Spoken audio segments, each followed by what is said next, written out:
Millions of singles are going online to find a partner. Even if the environment is virtual, their motivations should be true and healthy.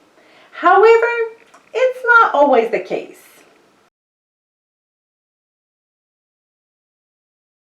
Wrong reason number 1.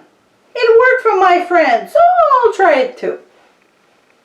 Yes, a lot of couples met online, but just because this method worked for your friend, it doesn't mean that it will work for you. If you are the sociable type, where you have no problem having a conversation with a stranger, you'll probably be bored by internet dating.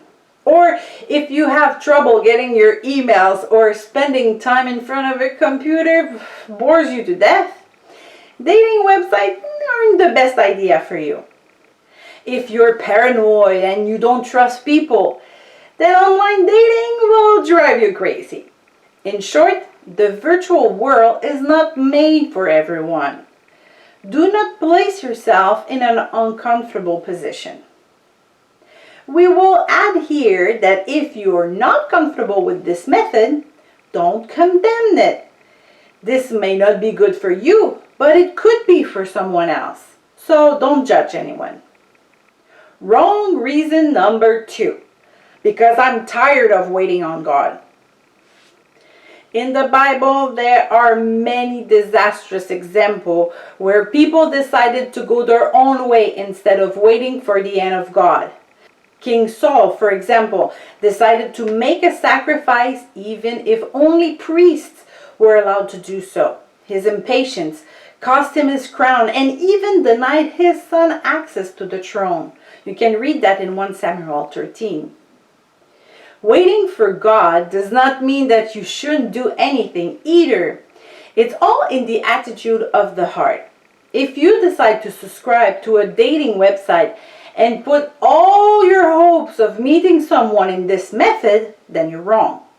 You can subscribe to show your availability without making it an obsession.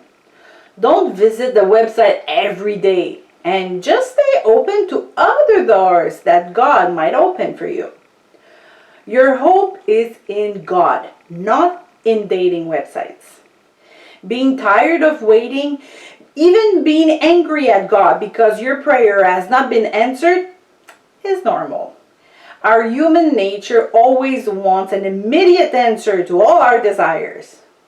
God knows our heart and our frustration. You can talk to Him openly, but after telling Him your frustration, give Him the chance to answer your prayer. Don't take control. Wrong reason number 3. So no one will know that I'm tired of being single. Some Christians are perfect candidates for marriage. They are on fire for God, they are good servants, and they are successful in everything they do. To others, they display a confident smile when asked about their social status. But alone in their room, they admit to God that they are tired of being single. Something they would never dare to say to their brothers and sisters. Going online becomes a secret way to search for the one. Beware, all that is done in secret is very dangerous, especially when it comes to online dating. To protect ourselves from potential predators, you should always keep your friends informed. So, drop your pride. There is nothing wrong with wanting to be with someone. Do not hide in a virtual world. Think about it. If you do find the rare gem, will you lie about where you met her? Living in secret always brings lies. Don't enter this evil spiral. Wrong reason number 4. I will be able to satisfy my sexual urges. Several non-Christian dating sites encourage one-night stands. Even on some Christian sites, you will find individuals who seek a sexual conquest. It is easy to satisfy carnal impulses through the internet. But That's not what a child of God should be looking for. Yes, singles have moments when the desire of the flesh are intense.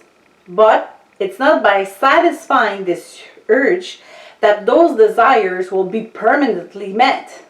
And it's certainly not what God desires.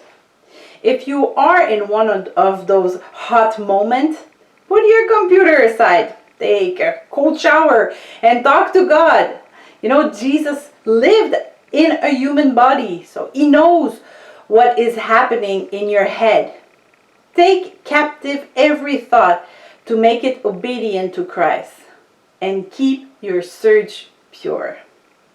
Wrong reason number 5. It will allow me to forget my ex. On dating websites, you will have a ton of profiles to choose from. But behind these profiles, remember that they are human beings. If you're still attached to your ex emotionally, you're not ready to look for someone else. Switch roles. Would you like to be the substitute, the one that helps Mrs. forget her whole boyfriend? Certainly not. You want to be loved as you are and not be constantly compared to someone else. Dating websites are not shopping centers where you only look for the goods. So be respectful and be serious. Wrong reason number 6. Because I can show just my good sides. Some boys are quite shy, and some girls too. When they meet a girl, they lose their mind and they start talking nonsense. Subscribing to an online dating website can help them polish their first impression, and that's fine. What isn't good is when someone alters their image to hide their flaws. You know, lying is a sin. If you post a picture of you that doesn't look like you, hey, you're lying. Are you 60? Then don't put a picture of yourself when you were 25. If you have a full figure, you can find a photo that makes you look good, but not one that hides your weight either. Otherwise, your first meeting will be disastrous. Be honest. Remember that if you are respectful, honest, and God-fearing, it should be easy to follow these steps. But be careful. The reason we have these tips is because many people do not follow them. So stay alert when you subscribe to a dating website. You will find people who only want sex, who are ashamed to be there, who lie about their appearance or past, who have not really given their lives to God. Rest assured, you will also find people that have good intention and who have a heart for you, just like you.